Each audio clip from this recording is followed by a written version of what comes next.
शिवाय नमस्तुभ्यं। भगवान थोड़ी ना कहेगा कि तू मेरे पास में आए तो मेरे चरण की रज लेकर जा। भगवान थोड़ी ना कहेगा कि मेरे पास में आकर तू ये लेकर जा। भगवान तो कहेगा मेरे पास में आया है, मांगना कुछ मत, बस मुझे जो स्नान कराया है मेरा चरणोदक लेकर जा, छीट दे पूरे घर में, संपदा भरना मेरा काम है। जहां मेरी चरण की रज पहुंच गई वहां संपदा स्वतः पहुंचती है, मैं वहां पहुंच जाता हूं। तो चरणों तक ले जा, पर लोग ले जाते हैं, पूजन करते, कलश भी उंडेलते, जल भी चढ़ाते, पर आते समय खाली लेकर आ जाते। भगवान को इतना बुरा लगता, मेरे दरवाजे से खाली जाए मुझे कितना बुरा लगेगा। जो आए वो भर कर जाए, भले 2 बूंद लेकर आओ, पर उसमें चरणों तक थोड़ा सा लेकर अवश्य आए। हमारी माताएं बड़ी प्रेम से कहती हैं, आप लोगों के मन में भी ये बात जरूर होगा, जितने लोग टीवी पर कथा सुन रहे हो, फेसबुक यूट्यूब पर श्रवण कर रहे हो, आपने भी सुना होगा, घर की जो माताएं होती हैं, कभी भी घर का रसोई घर का बर्तन जिसमें सब्जी बनाई है, 50 लोग अगर जिमने आ रहे हैं और कह दिया आज का निमंत्रण है, 50 लोगों का पार्टी है, ये है वो है, सुहागिल है या ब्राह्मण भोज है, तो वो जो खीर का पात्र होगा, जो बर्तन होगा, जो सब्जी का पात्र होगा, माँ उसको खाली जल्दी नहीं करती है। भले उसमें सब्जी थोड़ी ना थोड़ी पड़ी रहने देगी, जब तक सब जिम कर नहीं चले जाएंगे तब तक उसमें पटक कर रखेगी। क्यों? क्योंकि उसमें उसकी बरकत है। उसी तरह जल चढ़ाने के बाद हम जब लेकर आते हैं पात्र के अंदर, ये उसमें उसकी बरकत है।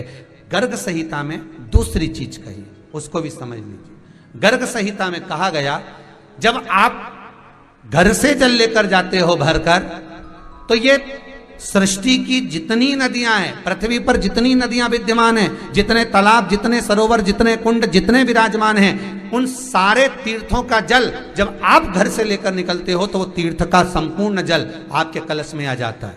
और जब आप उस जल को शिव पर समर्पित कर देती हो और 2 बूंद चरणादक लेकर जब जाती हो, तो शिव महापुराण, गर्ग संहिता, पद्म पुराण कहती है वो जल साधारण नहीं रहता, वो गंगा जल बनकर तुम्हारे घर को पवित्र करने के लिए पहुंच जाता है। वो पवित्र गंगा जल बन जाता, उसको लेकर प्रवेश कर जा, उसको लेकर पहुंच। 3 तरह का जल शिव को समर्पित होता है, और वो तीनों तरह के जल का अलग अलग भाव है महाराज।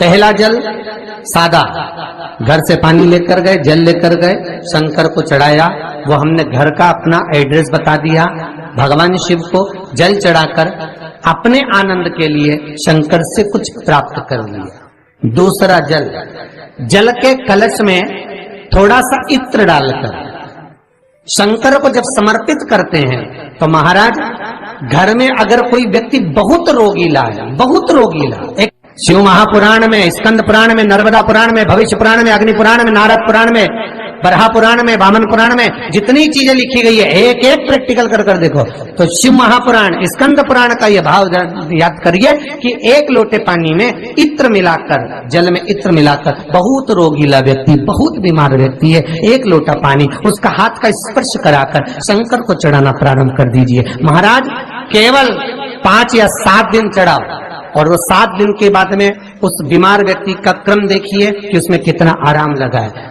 औषधि, दवाई काम करना प्रारंभ करी कि ना करी। केवल इत्र समर्पित, इत्र का जल।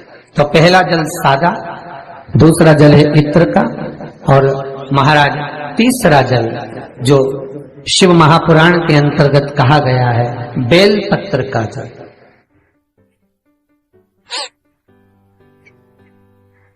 तीसरा जो जल है वो बेलपत्र का जल है। बेलपत्र का जल कैसा?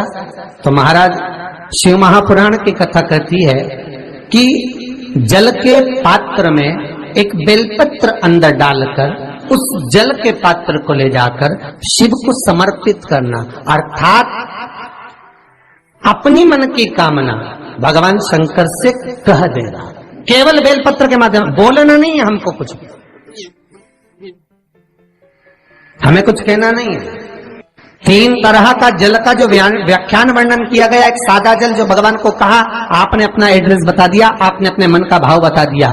इत्र का जो जल चढ़ाया गया वो केवल रोग मुक्ति के लिए चढ़ाया गया। और तीसरा बेलपत्र, अगर उस जल में एक बेलपत्र भी पड़ी हुई है और वो बेलपत्र पड़ा हुआ जल आप जिस भाव से चढ़ा रहे हो, जिस कामना से चढ़ा रहे हो, शंकर वो कामना आपकी पूर्ण कर दे।